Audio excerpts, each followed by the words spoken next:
ሰላም እንኳን ወደ ሚልጌት ቻናል በደህና መጡ።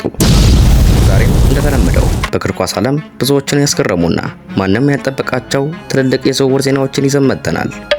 አንዳንዶቹ ሊያስደንቋችሁ ይችላሉ፣ ሌሎቹ ደግሞ በእርግጥ ብዙ ክርክር የሚያስነሱ ናቸው። ስለዚህ አንዳቸውም እንዳያመልጣችሁ ቪዲዮውን እስከ መጨረሻው ተከታተሉ። እኔ ሚልጌት ነኝ። በዚህ ቻናል ላይ አዳዲስ የዝውውር ዜናዎች፣ የእግር ኳስ መረጃዎች፣ ተጫዋቾች ታሪክና ሌሎች አስደሳች ይዘቶችን በየቀኑ እናቀርባለን። ስለዚህ ገና የዚህ ቻናል ቤተሰብ ካልሆኑ ሰብስክራይብ ያድርጉ እላለሁ። የደወል ምልክቱንም ይጫኑ። አሁን ወደ ቪዲዮ እንግባ።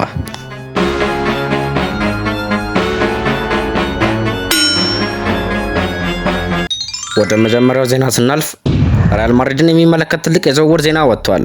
እንደ ሪፖርቶች ከሆነ ሪያል ማድሪድ በዚህ የበጋ ዝውውር ጊዜ ከቪኒሲየስ ጁኒየር ጋር ለመለያየት ፍላጎት እንዳለው ተዘግቧል።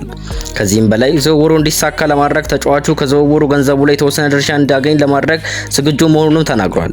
ይህ ዜና ብዙ የእግር ኳስ ደጋፊዎችን አስደንግጧል። ምክንያቱም ቪኒሲየስ በቅርብ ዓመታት የሪያል ማድሪድ ቁልፍ ተጫዋች መካከል አንዱ ሆኖ ቆይቷል። በፍጥነቱ በድሪብሉና ጎል የመፍጠር ብቃቱ ክለቡን በብዙ ጨዋታዎች ወሳኝ ውጤቶች እንዲያስመዘግብ አግዟል። ሆኖም የዜና እስካሁን ድረስ ከክለቡ ወይም ከተጫዋቹ በይፋ የተረጋገጠ አይደለም። ስለዚህ በአሁኑ ሰዓት እንደ የዝውውር ሪፖርት ብቻ መውሰድ ይገባል። እርስዎ ምን ይላሉ? ሪያል ማድሪድ ቪኒሲየስን መሸጥ አለበት ወይስ በቡድኑ ውስጥ መቆየት ይሻላል? አስተያየታችሁን በኮሜንት አካፍሉን። ማንቸስተር ዩናይትድን የሚመለከት ትልቅ የዝውውር ዜና ወጥቷል። እንደወጡ ሪፖርቶች ከሆነ ካርሎስ ባሌባ ከማንቸስተር ዩናይትድ ጋር በግል ውል ላይ ስምምነት ደርሷል ተብሏል። ይህ ማለት ተጫዋቹ ወደ ኦልድ ትራፎርድ የመዘዋወር ፍላጎት እንዳለው ያሳያል። ሆኖም ዝውውሩ እንዲጠናቀቅ አሁንም በማንቸስተር ዩናይትድ እና በክለቡ መካከል የዝውውር ክፍያ ላይ ስምምነት መደረስ ይኖርበታል ተብሏል። የ21 ዓመቱ ካሜሮናዊ አማካኝ ባለፉት ወቅቶች በእንግሊዝ ፕሪሚየር ሊግ እጅግ የተረጋጋና የተሻሻለ ብቃት አሳይቷል። በመሃል ሜዳ ኳስን የመንጠቅ ብቃቱ፣ በአካላዊ ጥንካሬው ተጋጣሚዎችን መቋቋም፣ ፈጣን ውሳኔ በመስጠትና ኳስን ከመከላከል ወደ ጥቃት በፍጥነት ማሸጋገር ከሚያስደንቁ ባህሪያቱ መካከል ይገኛሉ። ብዙ ተንታኞች ባሌባን ከዘመናዊ ተከላካይ አማካኞች መካከል በጣም ተስፋ ሰጪ ተጫዋች እንደሆነ ያምናሉ። እድሜው ገና ወጣት ቢሆንም በጨዋታ ውስጥ የሚያሳየው መረጋጋትና ብስለት ብዙ ትላልቅ ክለቦችም ትኩረታቸውን ወደሱ እንዲያዞሩ አድርጓል። ማንቸስተር ዩናይትድም በዚህ የዝውውር ገበያ የመሃል ሜዳውን ለማጠናከር በጥብቅ እየሰራ ይገኛል። ቡድኑ ባለፈው ወቅት በመሃል ሜዳ ወጥነት ለማምጣት ሲቸገር ታይቷል። በተለይም ኳስን በመልሶ ማግኘት፣ ጨዋታን በፍጥነት ማስጀመርና የተከላካይ ክፍሉ መሸፈን ላይ ክፍተቶች ነበሩ። እነዚህን ችግሮች ለመቅረፍ ባሌባ ተስማሚ ምርጫ እንደሆነ ይታመናል። በሜዳ ውስጥ የሚሮጠው ርቀት፣ ጠንካራ ታክሎቹ፣ ከተጋጣሚ ግፊት በታች ሆኖ ኳስን የመጠበቅ ችሎታውና ትክክለኛ የሆኑ የአጭርና የረጅም ፓሶቹ ለዩናይትድ አዲስ ጥንካሬ ሊጨምሩ ይችላሉ። ነገር ግን ተጫዋቹ ከዩናይትድ ጋር የግል ውል ቢስማማም ዝውውሩ ገና አልተጠናቀቀም። ክለቡ ከባሌባ አሁን ካለበት ክለብ ጋር በዝውውር ዋጋ ላይ ስምምነት መድረስ አለበት። ይህም በቀጣዮቹ ቀናት የሚከታተለው ዋና ጉዳይ ይሆናል። የዝውውር ከተሳካ ማንቸስተር ዩናይትድ ለወደፊት የመሃል ሜዳውን ለብዙ ዓመታት የሚያጠናክር ተጫዋች ሊያገኝ ይችላል። እናንተስ ምን ትላላችሁ? ካርሎስ ባሌባ ለማንቸስተር ዩናይትድ ትክክለኛ ፈራሚ ይሆናል ብላችሁ ታስባላችሁ? አስተያየታችሁን በኮሜንት አካፍሉን። እዛው ከማንቸስተር ቤት ኤደርሰን ወደ ማንቸስተር ዩናይትድ የሚያደርገው ዝውውር በመጨረሻ ሰዓት ፈርሷል ተባለ። እንደወጡ ሪፖርቶች ከሆነ ኤደርሰን ወደ ማንቸስተር ዩናይትድ የሚያደርገው ዝውውር በመጨረሻ ሰዓት ፈርሷል። ሪፖርቶች እንደሚያመለክቱት በተጫዋቹ በሁለቱ ክለቦችና በወኪሎቹ መካከል ሙሉ ስምምነት ተደርሶ ነበር። ብዙዎችም ዝውውሩ በጥቂት ቀናት ውስጥ ይፋ ይሆናል ብለው ይጠብቁ ነበር። ነገር ግን ማንም ባልጠበቀው ሁኔታ ድርድሩ በመጨረሻው ደረጃ ላይ ተቋርጧል። እናም ተጫዋቹ ወደ ኦልድ ትራፎርድ የሚያደርገው ጉዞ ለአሁኑ ተሰርዟል ተብሏል። የዜና በተለይ ለዩናይትድ ደጋፊዎችን አስደንግጧል። ምክንያቱም ኤደርሰን የቡድኑን የመሃል ሜዳ ችግር ሊፈታ የሚችል ተጫዋች ተደርጎ ይታይ ነበር። ኤደርሰን በአውሮፓ ካሉ ጠንካራ የተከላካይ አማካኞች መካከል አንዱ እንደሆነ ይቆጠራል። በአካላዊ ጥንካሬው፣ ኳስን የመንጠቅ ችሎታው፣ በግፊት ውስጥ ተረጋግቶ የመጫወት አቅሙና ጨዋታን ከኋላ ጀምሮ የመገንባት ብቃቱ በብዙ ክለቦች ተፈላጊ አድርጎታል። ማንቸስተር ዩናይትድም በዚህ የዝውውር ገበያ ቅድሚያ ከሰጣቸው ቦታዎች መካከል አንዱ የመሃል ሜዳውን ማጠናከር ነበር። ስለዚህ ኤደርሰን ከዋና ኢላማዎቻቸው አንዱ ሆኖ ተጠቅሷል። ከዝውውሩ መፍረስ በኋላ ግን ክለቡ ትኩረቱን ወደ ሌሎች አማካኞች ማዞሩ አይቀርም ተብሎ ይገመታል።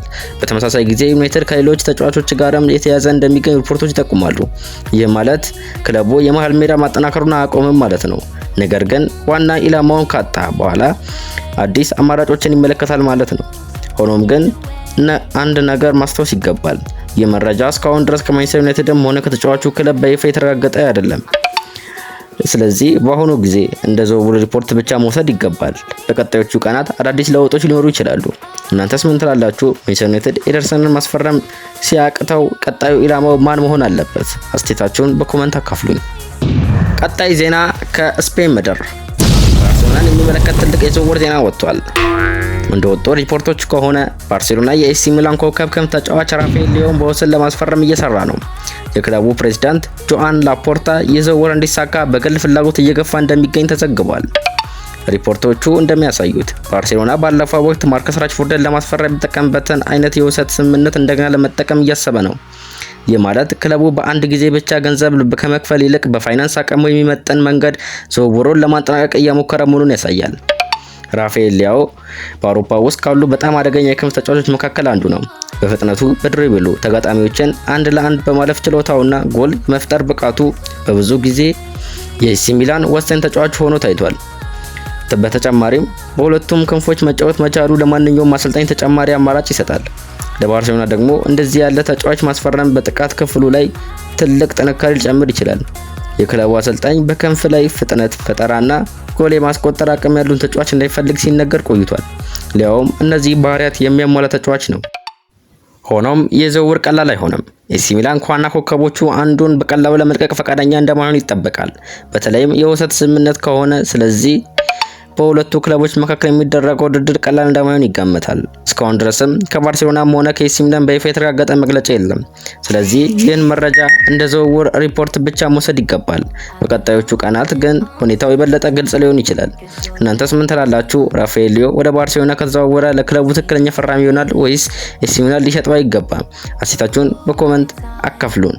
ወደ ቀጣይ ዜና አለፍን። ቼልሲን የሚመለከት ትልቅ የዝውውር ዜና ወጥቷል። እንደወጡ ሪፖርቶች ከሆነ ቼልሲ የሪያል ማድሪድ አማካኝ ኦሊያን ቹዋሚኒ ለማስፈረም በሚደረገው ፉክክር ቀዳሚ ሆኗል ተብሏል። ይህም ከቼልሲ አሰልጣኝ ዣቪ አሎንሶ ተጫዋቹን ወደ ስታንፎርድ ብሪጅ እንዲያመራ ማሳመን እንደቻለ ከወጡ ሪፖርቶች በኋላ የተነሳ ነው። ቹዋሚኒ በአውሮፓ ውስጥ ካሉ ምርጥ የተከላካይ አማካኞች መካከል አንዱ እንደሆነ ይቆጠራል።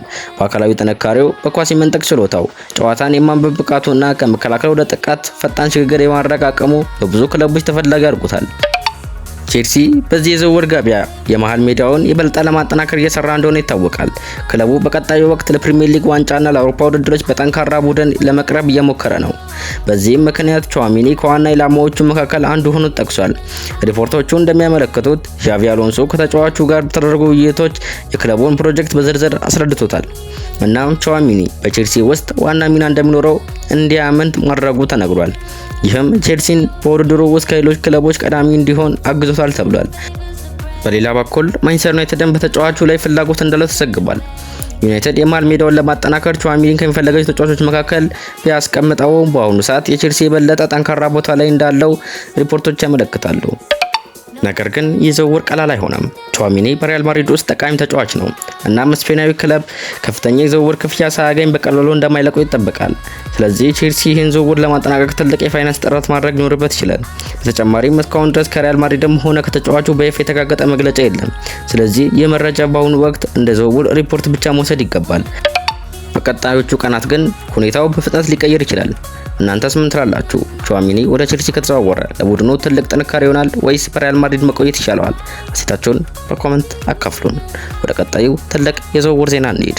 እዛው ከእንግሊዝ ምድር አርሰናልና ሊቨርፑል የሚመለከት ትልቅ የዝውውር ዜና ወጥቷል። እንደወጡ ሪፖርቶች ከሆነ አርሰናልና ሊቨርፑል የፓሪስ ሰንት ጀርመን ወጣት ኮከብ ብራድሊ ባርኮላን ለማስፈረም ፍላጎታቸውን አሁንም እንደቀጠሉ ተዘግቧል። ሁለቱም የፕሪሚየር ሊግ አያለን ተጫዋቹን በቅርብ የተከታተሉ ሲሆን በፒኤስጂ ያለው ሁኔታ ከተቀየረ ወዲያውኑ የዝውውር እርምጃ ለመውሰድ ዝግጁ መሆናቸው ተነግሯል። በአሁኑ ሰዓት ፒኤስጂ ባርኮላን የመሸጥ እቅድ እንደሌለው ተገልጿል። ክለቡ ተጫዋቹ እንደ ወደፊት ፕሮጀክት ወሳኝ አካል እንደሚያዩ ተነግሯል። ነገር ግን በዚህ የበጋ ዝውውር ገበያ አንድ ወይም ሁለት ተጫዋች የክንፍ ተጫዋቾችን ካስፈረመ ወይም ከባርኮላ ጋር የአዲስ ውል ስምምነት ላይ መድረስ ካልቻለ ሁኔታው ሊቀየር እንደሚችል ሪፖርቶች ያመለክታሉ። ብራድሊ ባርኮላ በአውሮፓ ውስጥ ካሉ በጣም ተስፋ ሰጪ ወጣት የክንፍ ተጫዋቾች መካከል አንዱ ነው። በፍጥነቱ፣ በድሪብሉ ተጋጣሚዎችን አንድ ለአንድ በማለፍ ችሎታው፣ ትክክለኛ ፓሶቹና ጎል የመፍጠር አቅሙ በአጭር ጊዜ ውስጥ በአውሮፓ ትልቅ ክለቦች ትኩረት እንዲያገኝ አድርጎታል። እድሜው ገና ወጣት ቢሆንም በትልቅ ጨዋታዎች ውስጥ የሚያሳየው መረጋጋትና ውሳኔ የመስጠት ብቃት ብዙ ሰዎችን አስደንቋል። ለአርሰናል ከተመለከተን ሚኬል አርቴታ በጥቃት ክፍሉ የበለጠ ፍጥነት፣ ፈጠራና ውድድር እንዲኖር ይፈልጋል። ባርኮላ በግራም ሆነ በቀኝ ክንፍ መጫወት ስለሚችል ለአርቴታ በርካታ የታክቲክ አማራጮችን ሊሰጥ ይችላል። በተለይም ተጫዋቹ ከሳካ፣ ማርቴሊና ሌሎች የጥቃት ተጫዋቾች ጋር በመጫወት የቡድኑን ጥቃት የበለጠ አደገኛ ሊያደርገው ይችላል። በሌላ በኩል ሊቨርፑልም ተጫዋቹን በጥብቅ የተከታተለ እንደሆነ ይነገራል። የክለቡ አሰልጣኝ በከፍተኛ ፍጥነት የሚጫወት ተጋጣሚዎችን በቀላሉ የሚያልፍና በሜዳ ላይ በተለያዩ ቦታዎች መጫወት የሚችል ተጫዋች እንደሚፈልግ ይነገራል። ባርኮላም እነዚህን ባህሪያት የሚያሟላ በመሆኑ በሊቨርፑል የዝውውር ዝርዝር ውስጥ ከፍተኛ ቦታ እንዳለው ተጠቅሷል። ነገር ግን ዝውውሩ ቀላል እንደማይሆን ይጠበቃል። ፒኤስጂ ተጫዋቹን ለመሸጥ ከወሰነ እንኳን ከፍተኛ የዝውውር ክፍያ እንደሚጠይቅ ይገመታል። በተጨማሪም አርሰናል፣ ሊቨርፑል ብቻ ሳይሆኑ ሌሎች ትልቅ የአውሮፓ ክለቦችም ሁኔታውን በቅርብ እየተከታተሉ መሆናቸው የፉክክሩን ጥንካሬ የበለጠ ያሳያል። በአሁኑ ጊዜ ግን ተጫዋቹ የፒኤስጂ ተጫዋች ነው። እናም የወደፊቱ ውሳኔ በክለብ የዝውውር እቅድ፣ በአዲስ ውል ድርድርና በዚህ ክረምት የሚደረጉ ሌሎች ፈራሚዎች ላይ በእጅጉ የተመሰረተ ይሆናል። ሆኖም አንድ ነገር ግልጽ ነው። ብራድሊ ባርኮላ በዚህ በጋ ዝውውር ገበያ በጣም ከሚከታተሏቸው ተጫዋቾች መካከል አንዱ ሆኗል። እናም በቀጣዮቹ ቀናት በዚህ ጉዳይ ተጨማሪ እድገቶችን ልናይ እንችላለን። እናንተስ ምን ታስባላችሁ? ብራድሊ ባርኮላ ለአርሰናል ይሻላል ወይስ ለሊቨርፑል ወይስ በፒኤስጂ መቆየት አለበት? አስተያየታችሁን በኮመንት ግለጹልኝ። እስከዚህ ድረስ ነው የዛሬው ትልቅ የዝውውር ዜና ማጠቃለያ። በእግር ኳስ ዓለም ሁሉ ነገር በፍጥነት ስለሚቀየር አዳዲስ መረጃዎችን እንዳያመልጣችሁ በቻናሉ ላይ ከኛ ጋር ይቆዩ። ላለው ቪዲዮን ከወዳችሁ ላይክ አድርጉ፣ አስተያየታችሁን በኮመንት አካፍሉ። ገና የዚህ ቻናል ቤተሰብ ከሆናችሁ ሰብስክራይብ ያድርጉ። ላለው እኔ ሚሊጌች ነኝ። በቀጣይ ቪዲዮ እንገናኝ።